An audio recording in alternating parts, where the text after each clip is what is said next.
When it comes to sharing, I always say sometimes the stories that most need to be shared are the ones that are not told. The millennial generation is as follows. Welcome to Surrounded by Idiots Radio Podcast.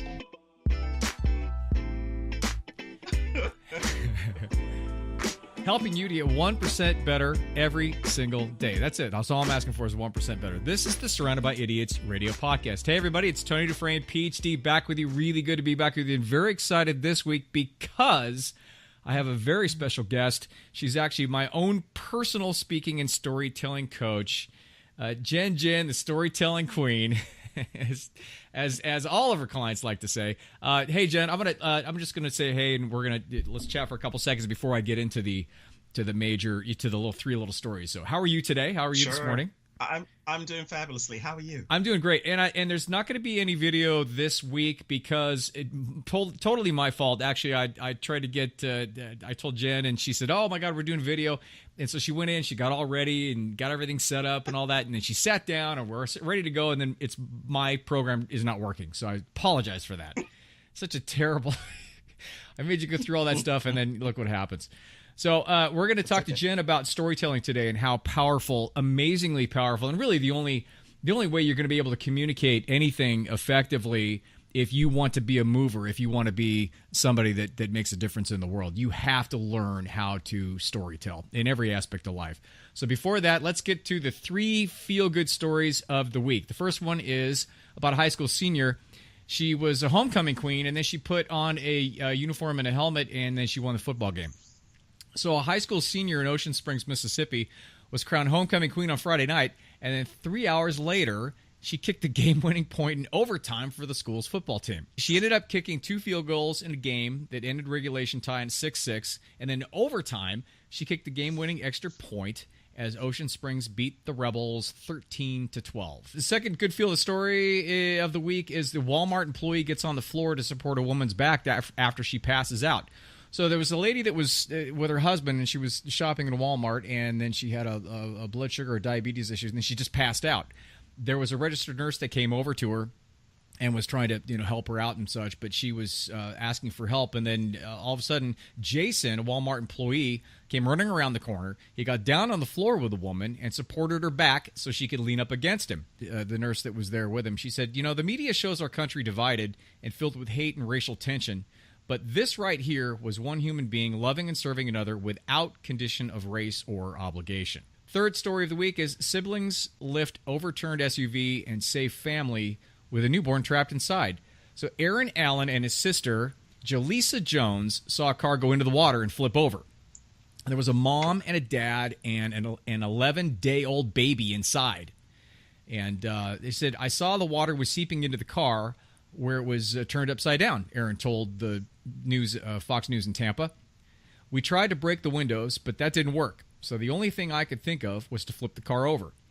So I told my sister to help me so we could flip the car over to its side. So what happened is, as we flipped it over to the side, I took my shirt off and wrapped it around my fist and used my fist to break the windshield off. Now, Aaron and Jaleesa saved all 3 people inside.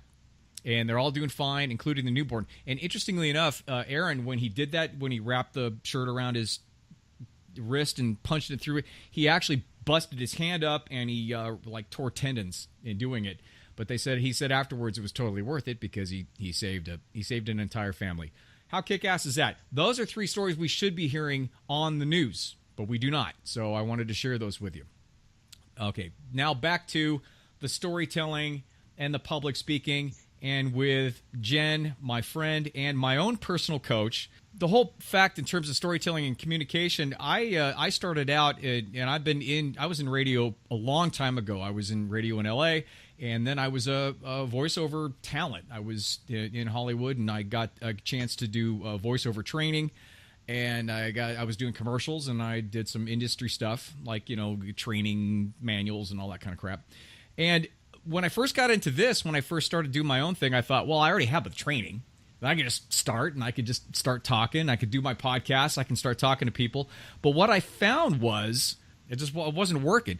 I was dealing more from an announcer's standpoint. I was looking at it from I can effectively communicate something, but in terms of the words, but the meaning just wasn't sinking in. I didn't know how to touch people. So I went to this probably 6, 10, 8 months ago. I went back to New York City and went to a publicity summit because I wanted to stretch out and start doing interviews, talking to major networks. And I talked about this before on a past podcast. And when I got back there, it was about pitching your stuff to all these people.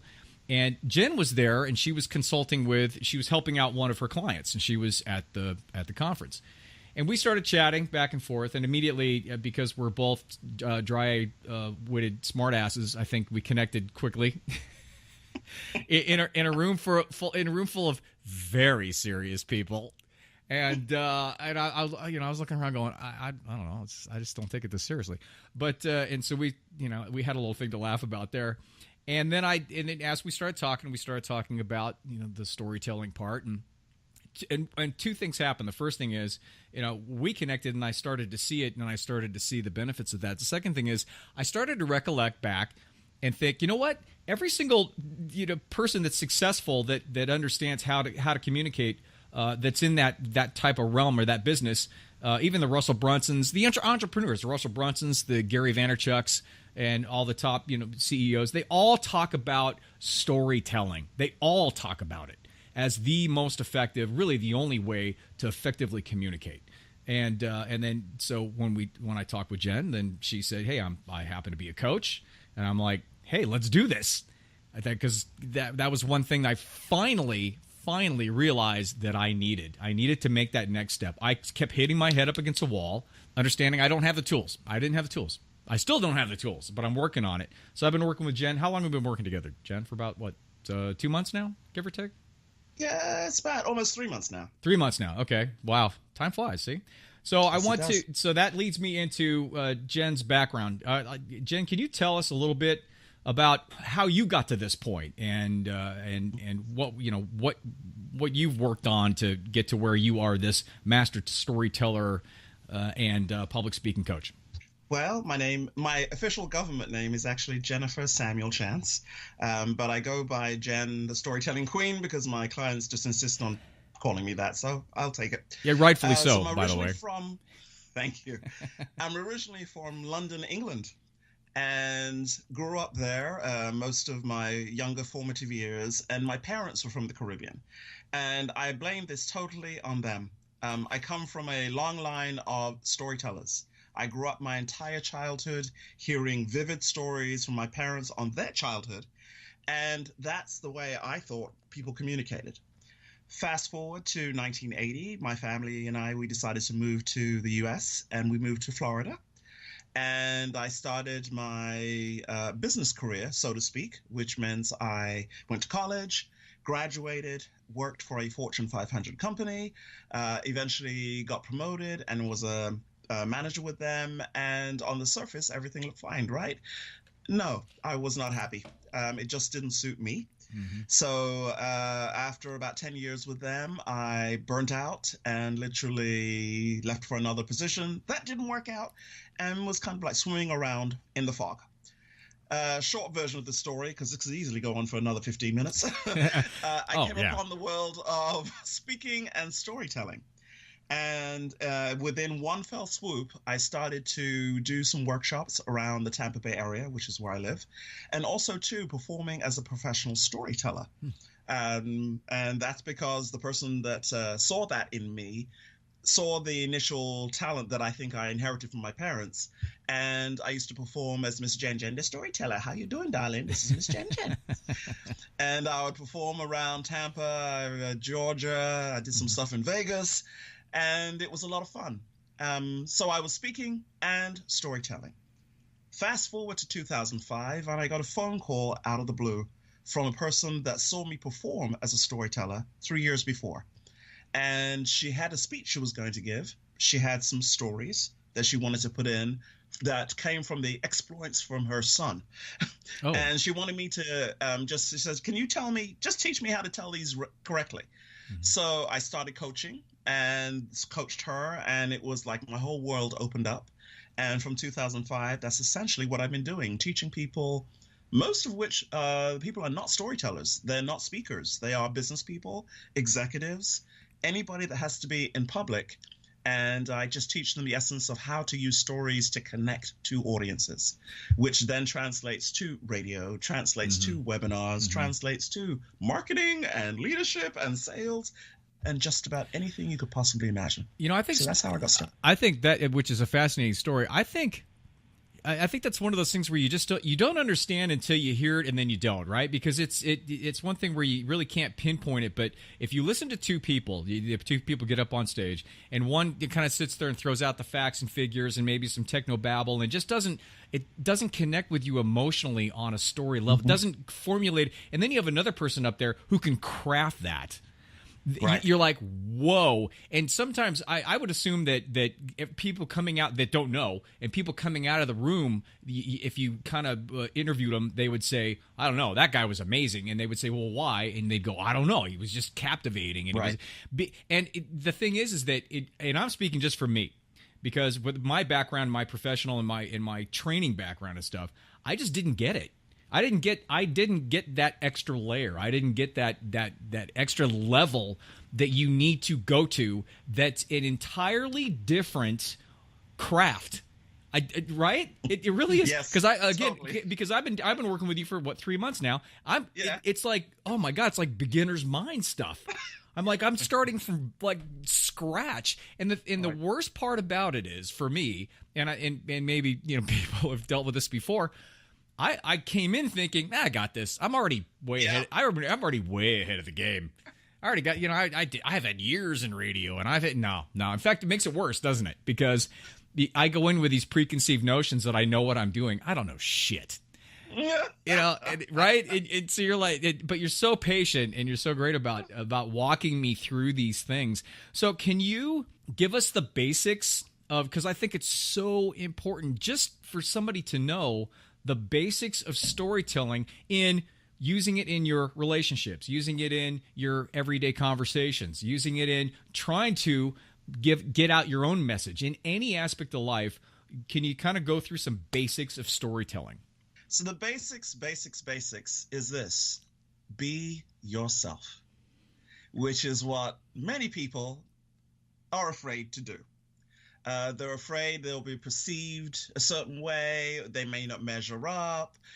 Be yourself. And that's why people will connect with you, because I think there's so much fakeness out there, so much smoke and mirrors. And then sometimes when people do find out what the truth is, they're disappointed. The trust is broken. So I say be yourself. And in order to do that, you have to give yourself permission to be open and be vulnerable. And for some people, that's hard, because if you come from a background, that's the V word. That's the V word, Jen. Oh my God. Yeah, I'm sorry. I had to bring it. Because vulnerability, for some reason, for many, many decades, has been thought of as being a sign of weakness. And I'm not the only one. There are many famous authors and people that are celebrities that actually now are very much touting the fact that vulnerability is a tremendous strength. The fact that you're willing to kind of like lay it all out there and be damned the consequences actually makes you stronger, not weaker. So vulnerability, I say, is important, because then that encourages you to share stuff that you normally wouldn't share. And that doesn't mean you put all your business out there and give us too much information now. But usually there's inner thoughts, inner feelings, inner emotions that are private to us. And some of them may be painful. Some of them really highlight the fact that we did something that was really stupid, and we don't really want people to know that. But guess what? Everybody goes through versions of that. So when you allow yourself to be open and vulnerable and share some of those foibles, so to speak, that's the connection. Now, I'm not saying that you have to just go around sharing all your bad stuff. You can share all your good stuff too. When it comes to sharing, I always say sometimes the stories that most need to be shared are the ones that are not told. What do you mean by that? And as an example, well, I'm sorry. As an example, what would you throw out there? As an example, for example, I'll just put it right out there, Jennifer. I'm not necessarily the best with money. And I'm going to just be honest with that. Now, I have the tremendous ability to earn money quite well. I have skills, I have resources, but it wasn't until real recently when I went through some challenges that life likes to throw at you, where my money wasn't as much as it normally was. But I continued with the habits of having abundance. So then I ran into some troubles with credit and all that kind of stuff too. And I had to kind of like take the mirror, look in front of the mirror and say, okay, Jennifer, admit you're not good with money. Let's go ahead and get some help and get some advice about this. And what I started to do was share that with a few select people, because when people, meet me, they make the automatic assumption, oh, she got all her stuff together. Oh, sure. And yeah. she's this and she's all that. Yeah. So I then had some people share with me, you too? Oh my gosh, I thought I was the only one. Now, hear me this. I do this for a living, which means this sharing and storytelling, I've been doing it for 20 plus years, most of my life. But it's still things that we go through that we're afraid to share because we're afraid of being judged. And as a result of opening up and sharing my foibles with money, it allowed me to meet somebody now that I'm meeting with. And it's not really, hard guidance, but it's just something I can bounce off of them. And they say, well, you may not want to do that right now. And that gives me comfort. So it allows us to connect in a way. It allows us to make commonalities so that people then trust you. They know who they're dealing with. They know they get the truth. So that's the basics of storytelling. It really is. You don't have to have amazing stories like some of the ones you shared, which are fantastic. The people that did the thing with the car, that's in Tampa, which is where I live. Yeah, it was in Tampa. Did you hear, not to digress, but did you hear that story in Tampa? Did you hear about that? Yes, I did. Oh, good. I saw it. Good. I Well, I'm glad. And I actually read it online too. So it's perfect. an amazing story. But what I do hear from a lot of people when they say, okay, ask me, what do I do? I tell them, and they say, well, I ain't got no stories. They think that they have to have lived or gone through something like that, which is something amazing, something. And I'm like, no, your story could be as simple as getting up out of bed in the morning, brushing your teeth, taking care of your children, going to get coffee. Yeah. I had the same thing in my mind, same exact thing. I don't have, I lived kind of a ho-hum and kind of, but then exactly. But it's about making that shift and looking at things a little bit different in terms of just taking the subtleties and it's the depth of things that people don't realize, and then because there's really and then it's the connection. And the one thing that, and I'm not going to harp on this for a long time, but as experts, because we both are experts in our field, I don't know, and I'm not going to speak for you, but for me, when I first started this, I thought, well, if I'm going to put myself out as an expert, that means I have to have all of my shit together, and I can't have, because somebody's going to look at me if I say, oh, I'm just a dumpster fire. They're going to say, well, why the hell am I paying this guy to help me become a better person or expand if this guy's just a mess?